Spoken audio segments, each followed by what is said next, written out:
আমাকে অনেকেই কোশ্চেন করে যে ভাইয়া আপনি তো অস্ট্রেলিয়াতে একটা ইউনিভার্সিটিতে পড়াশোনা করছেন এবং ইউনিভার্সিটির যে টিউশন ফিস সেটা কিন্তু অনেক বেশি। আর আপনি বেসিক্যালি একটা লেভেল 1 ইউনিভার্সিটিতে পড়াশোনা করছেন। আমি ম্যাকোয়ারি ইউনিভার্সিটিতে মাস্টার্স করছি এবং আমি আমার লাস্ট সেমিস্টারে আছি, যেটার টিউশন ফিস অনেক বেশি। আ এবং আপনি যদি কলেজ বা ইনস্টিটিউশনের সাথে কম্পেয়ার করেন তাহলে দেখবেন যে এটার যে টিউশন ফিস সেটা মানে ২-৩ গুণ বেশি। তো এখন অনেকের যে কোশ্চেনটা সেটা হচ্ছে ভাইয়া আপনি তো কলেজে শিফট হননি, আপনি তো ইনস্টিটিউশনে মুভ করেননি। আপনি আপনার পড়াশোনাটা একটা ইউনিভার্সিটি থেকেই শেষ করছেন, যেটা টিউশন ফি অনেক বেশি এবং অন্য সকলের মতোই আপনিও একজন মিডল ক্লাস ফ্যামিলির স্টুডেন্ট। তো আপনি কেন এত টাকা খরচ করে আসলে একটা ইউনিভার্সিটিতে পড়াশোনা করছেন? তো এই কোশ্চেনের উত্তরটা আজকের এই ভিডিওতে আমি আপনাদের সামনে দেওয়ার চেষ্টা করব। আমি একটা যৌক্তিক আলোচনা করব যে কোন, কোন জিনিসের কারণে বা কোন, কোন বিষয়ের কারণে আমি ইউনিভার্সিটি থেকে ইনস্টিটিউশন বা কলেজে মুভ করিনি। আ এবং কোন, কোন বিষয়ের কারণে আমি অন্যদেরকে আসলে বলি যে আপনারা যদি চান ইউনিভার্সিটি থেকে কলেজ বা ইনস্টিটিউশনে মুভ করতে আপনারা চাইলেই করতে পারেন। তো কাদের জন্য এটা একটা ভালো সিদ্ধান্ত হবে এবং কাদের জন্য এটা একটা ভালো সিদ্ধান্ত হবে না, সেটাও একটা আলোচনা আমি এই ভিডিওতে করব। তো আপনারা যদি এই মুহূর্তে অস্ট্রেলিয়াতে পড়াশোনা করতে থাকেন বা চিন্তা করেন যে অস্ট্রেলিয়াতে আসবেন, আ তারা একটা গাইডলাইন পাবেন যে আসলে কখন আপনাদের চেঞ্জ করাটা উচিত হবে এবং কখন উচিত হবে না। আপনার গোলটা আসলে আ কী থাকলে আপনারা ইউনিভার্সিটি থেকে ইনস্টিটিউশনে চেঞ্জ করবেন, আর গোলটা কী থাকলে ইউনিভার্সিটিতে যত বেশি টিউশন ফি থাকুক না কেন, আপনারা ইউনিভার্সিটিতেই আসলে পড়াশোনাটা শেষ করবেন। সেই সংক্রান্ত একটা ধারণা কিন্তু আপনারা এই ভিডিওতে পেয়ে যাবেন। সো এটাই হচ্ছে আজকের ভিডিও। তো চলুন শুরু করা যাক। সো প্রথমেই যদি আমি একটা টিউশন ফি এর কম্প্যারিজন করি যে আপনি যদি একটা ইউনিভার্সিটিতে পড়াশোনা করেন অস্ট্রেলিয়াতে, তাহলে আপনাকে কী পরিমাণ টিউশন ফি দিতে হবে প্রত্যেক সেমিস্টারে। এবং আপনি যদি একটা কলেজ বা ইনস্টিটিউশনে পড়াশোনা করেন তাহলে আপনাকে কী পরিমাণ টিউশন ফি দিতে হবে, তাহলে আপনারা একটা ধারণা পাবেন যে আসলে পার্থক্যটা কত বেশি। তো আমি ম্যাকোয়ারি ইউনিভার্সিটিতে পড়াশোনা করছি। তো স্কলারশিপের পরে একজন ইন্টারন্যাশনাল স্টুডেন্টকে ম্যাকোয়ারি ইউনিভার্সিটিতে, যেহেতু আমি মাস্টার্স করছি, একজন স্টুডেন্টকে $১৯,০০০ মতো দিতে হচ্ছে প্রত্যেক সেমিস্টারে।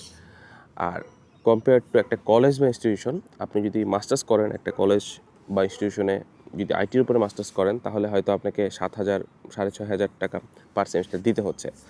সো কম্পেয়ার করলে দেখা যাচ্ছে যে এটা ৩ গুণের মতো।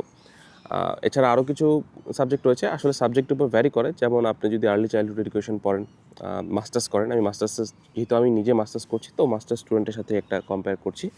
তো সেক্ষেত্রে হয়তো আপনাকে ১১,০০০ পার সেমিস্টার দিতে হচ্ছে। তো তারপরেও আপনি দেখলেন যে ইউনিভার্সিটির সাথে কলেজ বা ইনস্টিটিউশনের টিউশন ফির একটা পার্থক্য কিন্তু রয়েছে অনেক বেশি। তো এই কারণে হয়তো অনেকেই আ বাংলাদেশ থেকে যখন অস্ট্রেলিয়াতে আসে তখন শুরুতে ইউনিভার্সিটিতে পড়তে আসে এবং পরবর্তীতে যখন তার ৬ মাস হয়ে যায় একটা ইউনিভার্সিটিতে, তখন সে কলেজ বা ইনস্টিটিউশনে মুভ করে। তো মেইন রিজন থাকে যে টিউশন ফি অনেক বেশি। যেহেতু ম্যাক্সিমাম স্টুডেন্ট এখানে জব-টব করে আসলে নিজেদের টিউশন ফি নিজেরাই ম্যানেজ করার চেষ্টা করে। তাই এত বেশি পরিমাণ টিউশন ফি দিয়ে অনেকেই আসলে পড়তে চায় না। সে কারণেই তারা আসলে কলেজ বা ইনস্টিটিউশনে মুভ করে।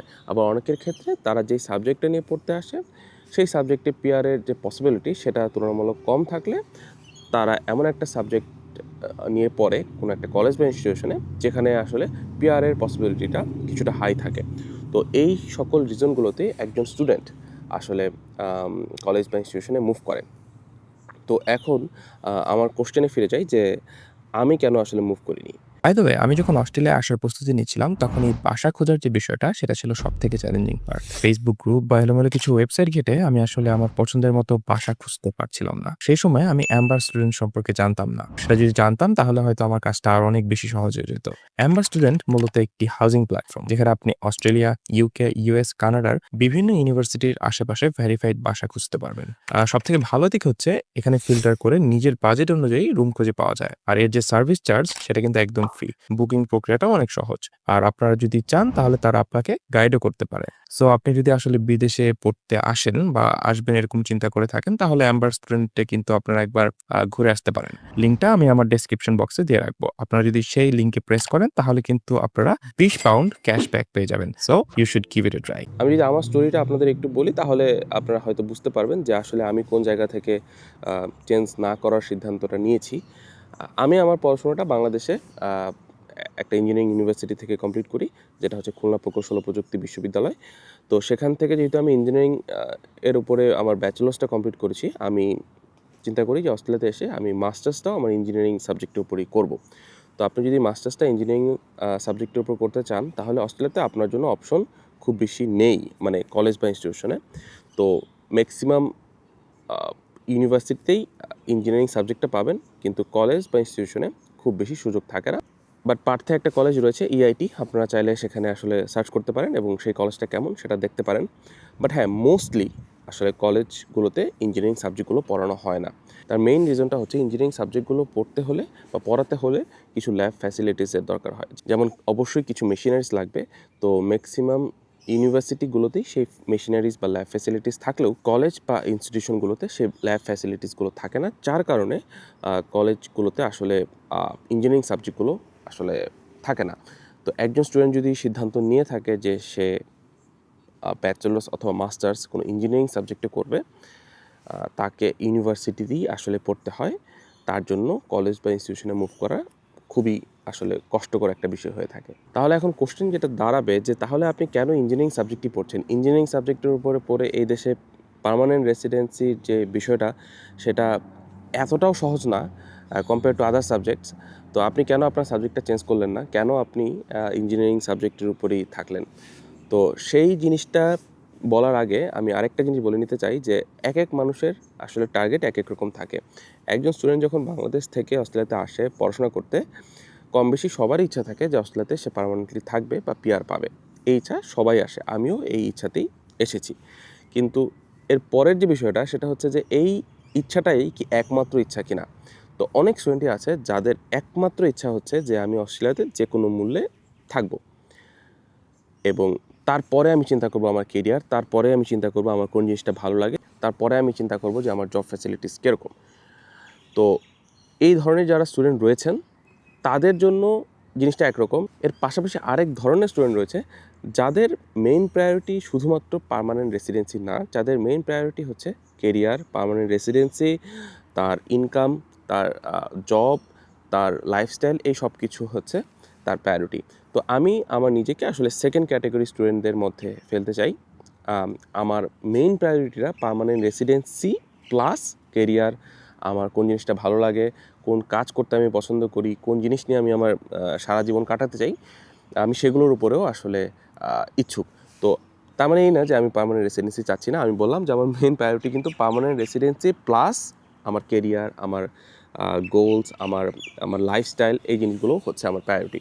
তো এই কারণেই আমি আসলে ইঞ্জিনিয়ারিং সাবজেক্টটা চেঞ্জ করে অন্য কোনো সাবজেক্টে মুভ করিনি। আর এই জন্যই আমি আসলে ইউনিভার্সিটিতেই পড়াশোনা করছি, আমি আসলে চেঞ্জ করিনি। তো আরেকটা বড় বিষয় হচ্ছে যে আ আপনার গোল যদি হয় যে আপনি অস্ট্রেলিয়াতে যে কোনো মূল্যে পার্মানেন্ট রেসিডেন্সি চান, আ সেক্ষেত্রে আপনি যদি ইউনিভার্সিটি থেকে কলেজে মুভ করেন তাহলে আপনার জন্য আসলে খুব বেশি ক্ষতি হচ্ছে কিনা। আপনার খুব বেশি ক্ষতি হচ্ছে না। তার কারণ হচ্ছে পার্মানেন্ট রেসিডেন্সি আপনার ইউনিভার্সিটি বা কলেজের উপর ডিপেন্ড করছে না। আপনি জব পাবেন কি পাবেন না সেটাও আসলে কলেজ বা ইউনিভার্সিটির উপর ডিপেন্ড করছে না।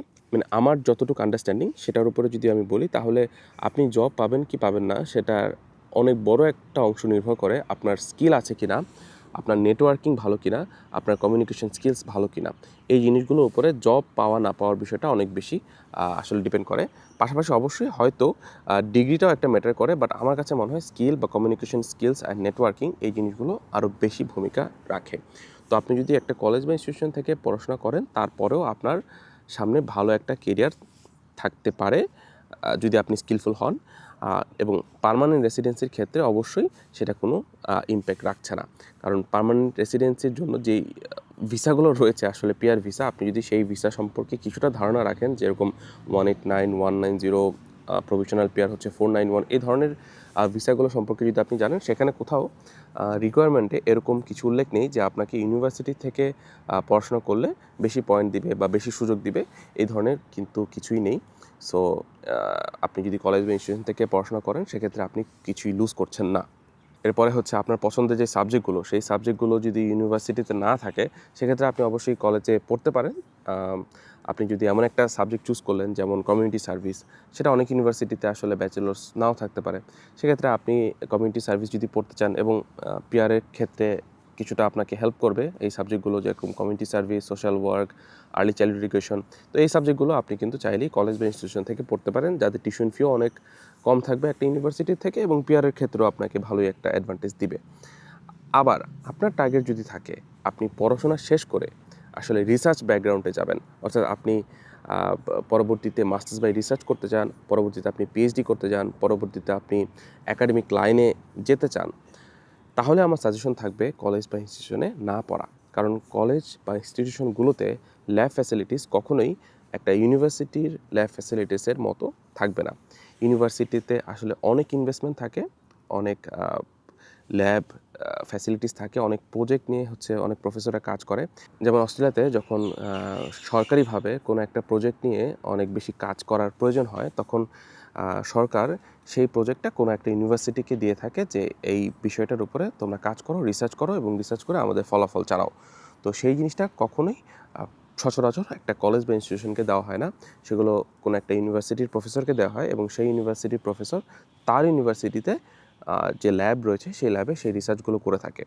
এবং আপনি যদি অস্ট্রেলিয়ার একজন স্টুডেন্ট হয়ে থাকেন, ইউনিভার্সিটিতে পড়াশোনা করে থাকেন, তাহলে আপনি চাইলে, আপনার যদি যোগ্যতা থাকে, তাহলে আপনি সেই প্রফেসরের সাথে কাজ করে সেই রিসার্চে অংশ নিতে পারেন এবং সেভাবে আপনার কেরিয়ারটা আপনি গ্রো করতে পারেন।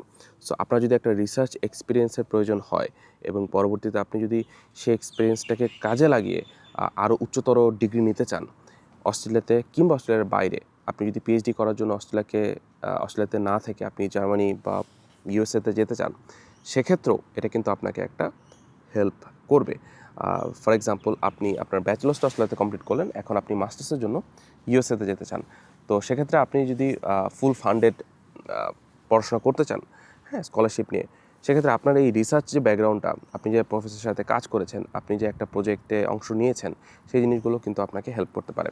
তো এখন আপনার চিন্তা করতে হবে যে আপনার আসলে টার্গেটটা কী, আপনার ইচ্ছাটা কী। এখন আপনার ইচ্ছা যদি আবারও বললাম এরকম থাকে যে আপনি যে কোনো মূল্যে অস্ট্রেলিয়াতে পার্মানেন্টলি থাকতে চান, তাহলে কলেজ বা ইনস্টিটিউশনে পড়লে সেরকম কোনো ক্ষতি নেই। এবং আপনার ইচ্ছা যদি এরকম থাকে যে আপনি যে কোনো মূল্যে অস্ট্রেলিয়াতে থাকবেন এবং পাশাপাশি টিউশন ফিটাও আপনার কম থাকবে, তাহলে সেক্ষেত্রে আপনি অবশ্যই একটা কলেজ বা ইনস্টিটিউশনে চেঞ্জ করতে পারেন।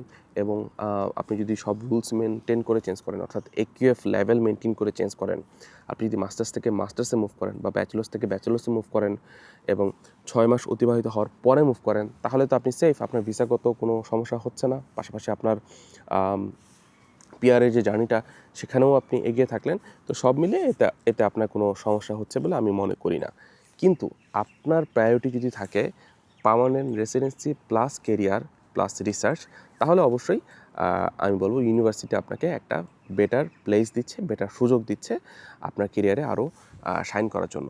আপনি ধরেন শুধু অস্ট্রেলিয়া না, পৃথিবীর অন্যান্য দেশে যে ইউনিভার্সিটিগুলো রয়েছে সেখানেও আপনি যদি সুযোগ পান, আপনি রিসার্চার হিসেবে কাজ করতে চান অথবা আপনি প্রফেসর হিসেবে নিজের কেরিয়ারটাকে ডেভেলপ করতে চান, সেক্ষেত্রে কিন্তু ইউনিভার্সিটিতে যদি পড়াশোনা করেন সেই ডিগ্রিটার একটা ভ্যালু অবশ্যই থাকবে। কারণ সেখানে আপনি বেশি গবেষণা করার সুযোগ পাচ্ছেন, আপনি প্রফেসরদের সাথে কাজ করার সুযোগ পাচ্ছেন। তো এই সব কিছু চিন্তা করে আমার কাছে মনে হয় একেকজন ব্যক্তির জন্য সিদ্ধান্ত একেক রকম হবে। আমার ক্ষেত্রে যেহেতু আমি কেরিয়ার প্লাস পার্মানেন্ট রেসিডেন্সিটাকে বেশি প্রায়োরিটি দিচ্ছি, কেরিয়ার বলতে আমি যেই লাইনে পড়াশোনা করছি, যেমন ইঞ্জিনিয়ারিং ফিল্ডের, আমি ইঞ্জিনিয়ারিং ফিল্ডের কেরিয়ারটাকে বেশি প্রায়োরিটি দিচ্ছি।